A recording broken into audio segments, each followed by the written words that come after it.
बचपन से ही बाल काटने का बहुत शौक था। वो अक्सर अपने गांव में छोटे बच्चों के बाल काटा करता था। कालू भैया, क्या तुम मेरे बाल काट दोगे? हाँ, आ जाओ, यहाँ बैठ जाओ।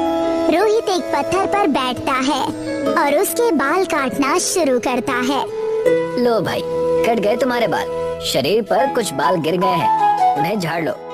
रोहित कपड़ा निकालता है और अपने शरीर पर गिरे बाल झाड़ता है। आपने बाल काटने में मेहनत तो पूरी की है ना? और वैसे भी अगर नाई से कटवाता तो वो भी इतने ही पैसे लेता। ये लीजिए, रख लीजिए। रोहित कालू को पैसे देता है और वहाँ से चला जाता है।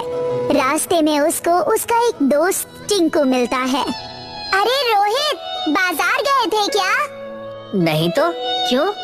इतने स्टाइलिश बाल कटवा कर आए हो। मुझे लगा बाजार में नाई से कटवाए होगे। नहीं यार, मेरे बाल तो कालू भैया ने काटे हैं। सच में यार?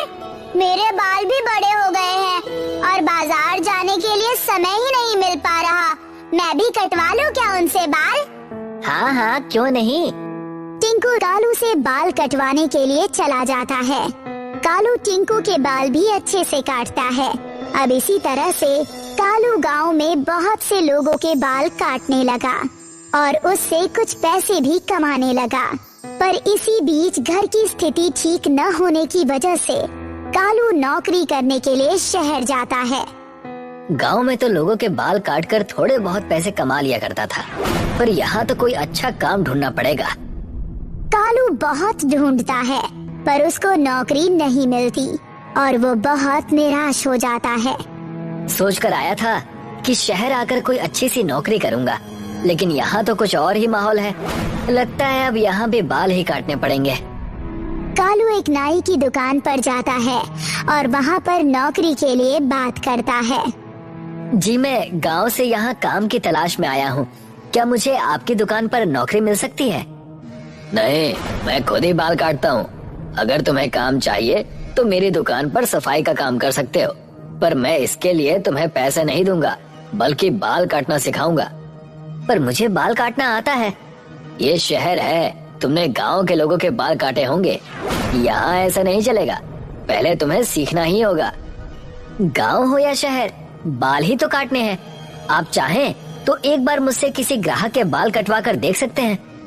नहीं, तुमसे बाल कटवाकर मुझे अपने ग्राहकों से गाली नहीं सुननी है। तुम्हें मेरी दुकान पर सफाई का काम करना है तो करो, नहीं तो चले जाओ यहाँ से। मेरे पास तुम्हारे लिए कोई काम नहीं है।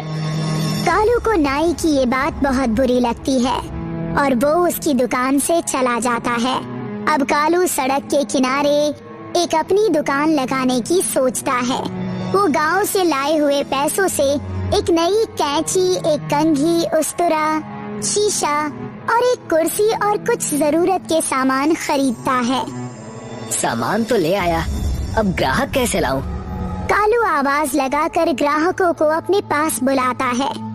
भाइयों, बाल कटवाने आ जाओ। इस महंगे शहर में भी गांव वाले रेट में बाल कटवाओ। आवाज सुनकर एक बूढ़ा कालू के पास बाल कटवाने के लिए आ जाता है। अरे बेटा, बाल काटने और दाढ़ी बनाने के कितने पैसे लोगे? बाल काटने के 50 रुपए दे देना। आप मेरे पहले ग्राहक हैं, इसीलिए मैं आपकी दाढ़ी फ्री में ही बना दूंगा। कालू उस बूढ़े आदमी के बाल और दाढ़ी अच्छे से काटता है। वो बूढ़ा आदमी कालू को पैसे देता है और वहाँ से एक चाय की दुकान पर चाय पीने के लिए चला जाता है। बूढ़ा आदमी अपने दोस्तों को कालू के बारे में बताता है और फिर कई सारे और बूढ़े लोग कालू से बाल कटवाने के लिए आ जाते हैं। आ जाइए अंकल जी, बैठ जाइए। कालू फटाफट से हाथ चलाता है और सभी बूढ़े लोगों के बाल काट देता है। बूढ़े लोगों को तो मेरी कटिंग पसंद आ रही है। अगर बच्चे और जवान लोग भी मेरी दुकान पर आने लगे तो मजा ही आ जाए। धीरे धीरे कुछ जवान लोग भी कालू की दुकान पर बाल कटवाने के लिए आते हैं और कम पैसे होने की वजह से उसके पास ग्राहकों की भीड़ लग जाती है, जिससे पास की दुकान वाला नाई उससे जलने लगता है। ये कल का आया हुआ छोकरा तो सड़क पर बैठकर भी मुझसे अच्छे पैसे कमा रहा है। यही हाल रहा ना तो ये मुझसे भी बड़ी दुकान खोल लेगा। और मुझे सड़क पर आना पड़ेगा, पर मैं ऐसा होने नहीं दूंगा। नाई कालू की दुकान को बंद कराने के लिए रात के समय उसकी कुर्सी तोड़ देता है। अगली सुबह कालू दुकान पर जाकर देखता है कि किसी ने उसकी दुकान का बुरा हाल कर दिया है। वो पास में ही पड़ा एक पत्थर लेकर उसे कुर्सी की जगह पर रख देता है और तभी वहाँ पर एक बच्चा आता है। मुझे बाल कटवाने थे, दुकान खोली है या और टाइम लगेगा? दुकान तो खोल दी, पर आज कुर्सी नहीं है, पत्थर पर बैठकर ही काम चलाना पड़ेगा। कुर्सी पर बैठो या पत्थर पर, मुझे तो बाल ही कटवाने हैं। कालू उस बच्चे के बाल काटता है, पर बच्चे को उसकी कटिंग पसंद नहीं आती। ये कैसे बाल काटे हैं तुमने? जब बाल काटने नहीं आते तो दुकान क्यों खोल कर बैठे हो? वो बच्चा कालू को बहुत भला बुरा सुनाता है। बच्चों को मेरी कटिंग पसंद नहीं आ रही है, मुझे पहले नई स्टाइलिश कटिंग सीखनी होगी, तब जाकर बच्चे मुझसे बाल कटवाएंगे। अब कालू YouTube, Instagram रील्स और Facebook से नई नई हेयर कटिंग सीखता है। ये देखकर बच्चों के फ्री में बाल काटता है। अब उसकी हेयर कटिंग सभी बच्चों को बहुत पसंद आती है। ये देखकर वो नाई उससे जलने लगता है। इसका तो कुछ दूसरा ही उपाय करना होगा। बाजार से केमिकल लाकर इसके पानी में मिला देता हूँ। नाई केमिकल लेने के लिए बाजार जाता है। तभी कालू की नजर अपने दुकान के पास बैठे एक भिखारी पर जाती है, जिसकी बाल और दाढ़ी बहुत ज्यादा बढ़ी हुई थी। वो अपने बालों को खुजा रहा था। कालू उसके पास जाता है। ऐसे खुजाने से खुजली कम नहीं होगी, बाल छोटे करवा लो, तब जाकर खुजली का इलाज होगा। मेरे पास इतने पैसे नहीं है, मैं हर काम पैसों के लिए नहीं करता। आ जाओ, बाल छोटे कर देता हूँ। कालू उस भिखारी को अपनी दुकान पर ले जाता है और उसके बाल और दाढ़ी को छोटी कर देता है। लगता है सालों से बाल नहीं कटवाए।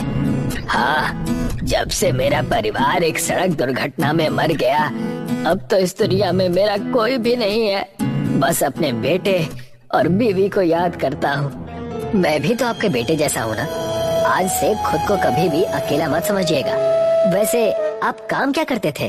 कालू और भिखारी बात कर ही रहे थे कि नाई बाजार से केमिकल ले आता है और चुपके से कालू की पानी की बोतल में डाल देता है। कालू पानी से अपना चेहरा धोता है। पानी उसकी आंखों में चला जाता है और वो अंधा हो जाता है। मेरी आंख जल रही है, ये क्या हो गया? मुझे कुछ दिखाई नहीं दे रहा। ये देखकर नाई बहुत खुश होता है। चिंता मत करो बेटा, ये लो, ये जादुई कैंची है। इससे तुम बिना देखे सिर्फ अंदाजा लगाकर ही अच्छे से बाल काट सकते हो, और मैं तुम्हारी कैंची से बाल काटूंगा। ग्राहक आना शुरू होते हैं और कालू जादुई कैंची से बिना देखे ही फटाफट बाल काटने लगता है।